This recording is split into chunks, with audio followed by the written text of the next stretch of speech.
forzas galegas reaccionan por fin ao unísono. Reconvértese parte do eido pesqueiro e gandeiro en industrias de armamento lixeiro para armar a grandes sectores da poboación. A resistencia, que leva xa meses en loita, continúa a fabricar explosivos e detonantes de factura caseira.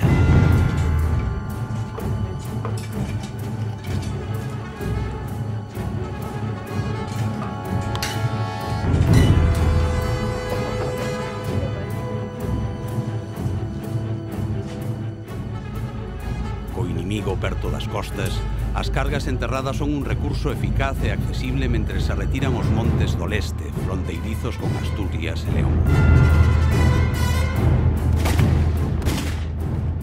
Aínda que nun enfrontamento desproporcionado e cruel, a resistencia utiliza foguetes de curto alcance e homes e mulleres, incluso cativos, son adestrados para disparar un arma.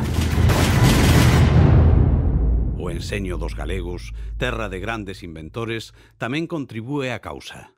No sitio de Corme, Xelmiro Veiga, un antigo contramestre destacado en Ferrol, construe o David, un pequeno artefacto submarino dirixido por radiofrecuencia que cunha potente carga de explosivos será decisivo na loita.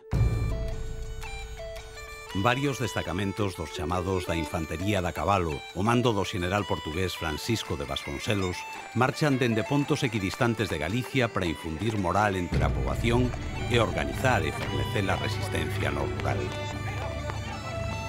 A recuperación dos canóns en zonas como a dos cabos de Ortegal e Fisterra virá a apoiar accións de ataque de baixa a media intensidade, cos que se consegue derrubar avións inimigos.